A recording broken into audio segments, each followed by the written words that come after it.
This video is about my experience living out of a chicken coop. To learn more about the renovation, check out part 1. Hi, I'm Jaden, and it's been a couple months since I started this project. Since then, I've been doing online classes, working, and traveling, making it 6 weeks that I lived out of the coop. I got a lot of questions from the first video, so I'll do my best to share my experience and explain why.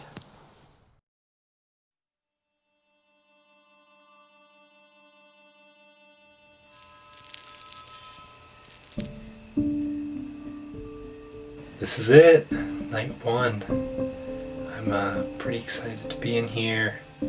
Definitely still some spiders in here, but I feel like that'll be a battle that goes on for a little while. We'll see how that goes. As you saw, I got a little candle in here to try and work on the kind of dank smell. I've got a big blanket here that I'm going to just kind of wrap around me. It's a warm summer night, so I'm not too worried. And we'll see how the night goes.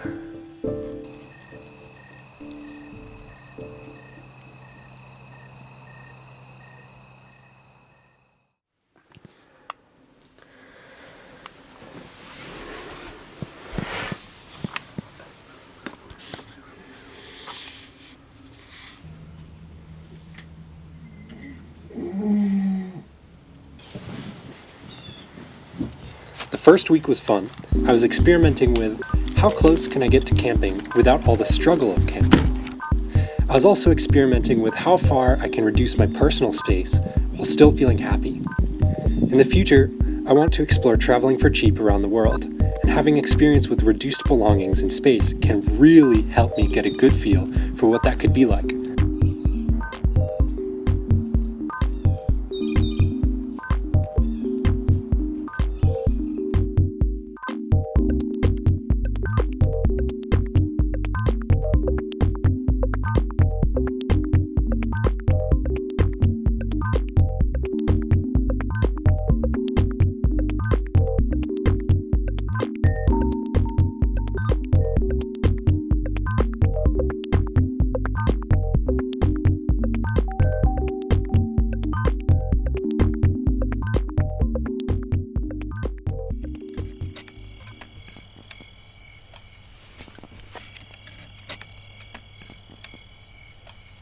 Tonight we've got candlelight, which is awesome because it doesn't require any electricity, and I can probably find a good amount of candles at thrift shops around here for very cheap. And they also, because the space is just so small, they provide such a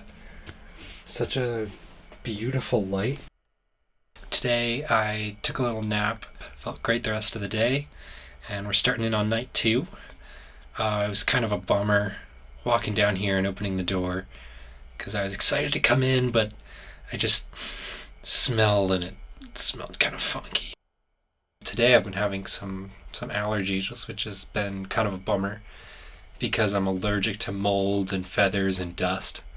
And I mean, this is a chicken coop, so there's mold and feathers and dust. It has quite a history of that.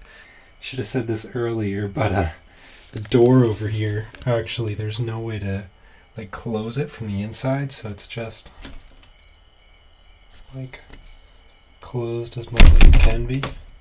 So I just finished reading a chapter of my book, and I'm starting to feel a little bit of a headache.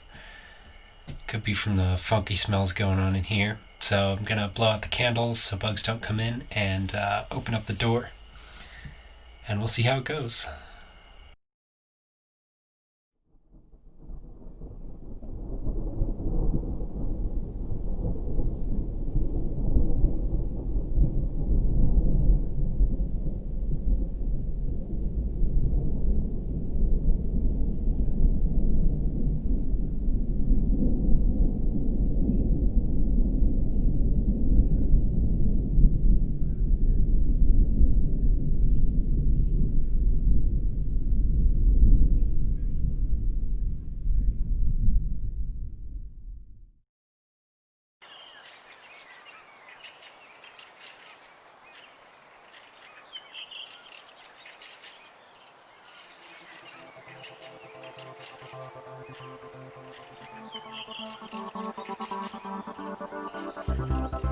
The weeks I was living in the coop, this is what my life looked like. I work as a freelance filmmaker, so I do a mix of meetings, planning, filming, and editing.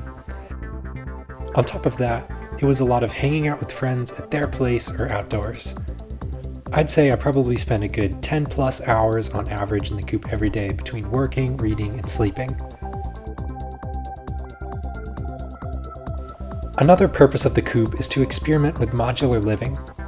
If I had a dedicated space for sleeping and shared spaces for living, working, or cooking, this lifestyle could have great economic and environmental impacts.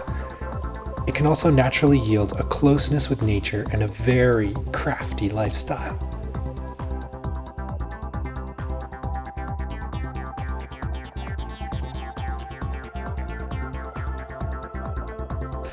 The morning of day 3, feeling good. Last night was awesome. That extra blanket, I was so comfortable. I only woke up like once in the night, and it wasn't even bad. I got like a solid 9 hours of sleep, waking up in the sunshine. Look at this! That is gorgeous. Can't ask for anything better than that. Something also really cool about the coop is that it is right next to this really cool patch of raspberries.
We got some kombucha.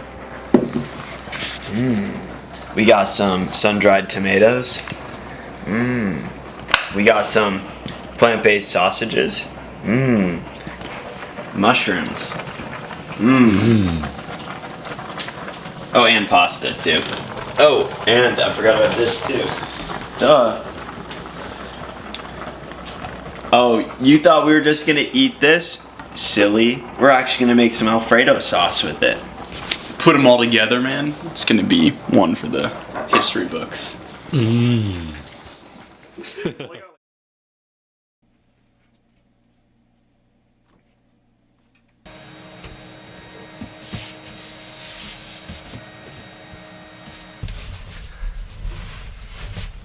So this is it. This is all the stuff I'll need for a while. Just gotta find a way how to organize this stuff, make it nice in here, and we'll see how that goes.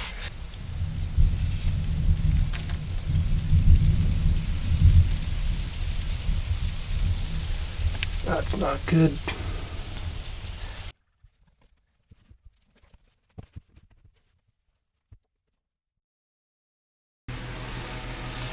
This just in. Today, setting up. I've been working hard, racing the thunder. Not sure if I was going to make it or not with all the installments I want to make to move out here, but check it out, just in time. That's where my air is coming from, because I closed the door here, but I have the chicken door open on some blocks so the rain isn't going there. And right here, I've got a fan blowing in fresh air with a screen behind it back there. You can kind of see. So we've got the phone charging here. Power's coming in from a long extension cable.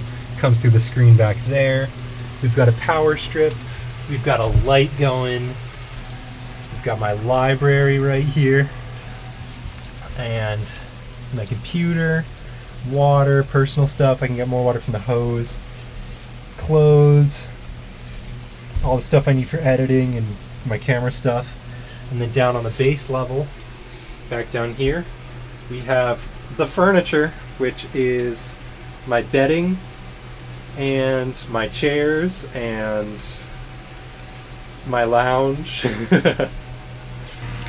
Alright, it's night 5. Feeling super cozy in here. The rain stopped, and it was a good afternoon. I had dinner in the house. But yeah, I feel like the setup in here is just so good, and that I'm just so prepared for a great night of sleep.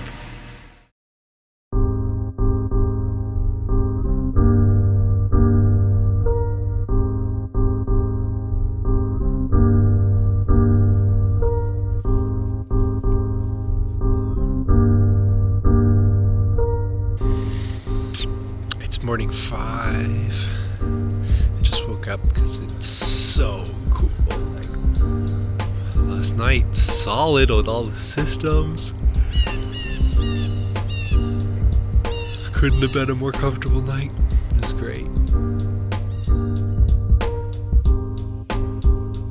I'm actually feeling like my experiences are so much more stimulating rather than being numbed by like the conveniences and ease of having like a perfect environment. And part of that could be I'm in a honeymoon phase of living in this funky little building.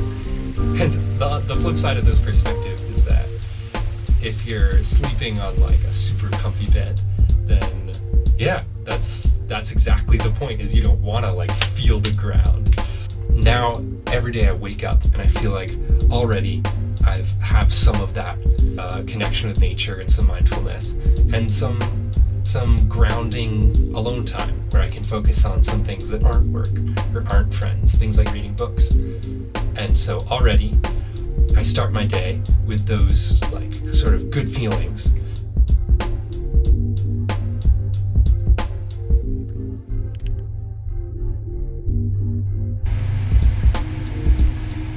It's crazy to think that it's right there. And now it's a totally different vibe in here. Tonight's night 7, which makes it a full week of sleeping in this chicken coop. I can't say that there's any like crazy things I've learned. I mean, it's just sleeping somewhere different. It's like a slightly smaller box than the room I live in. But it's been a cool time, and I'll continue to do it for a bit. Luckily, my brother just got his test results back, and it was negative, so we're in the clear. And sleeping in a chicken coop, hanging out in a chicken coop, really isn't that bad as it initially sounded.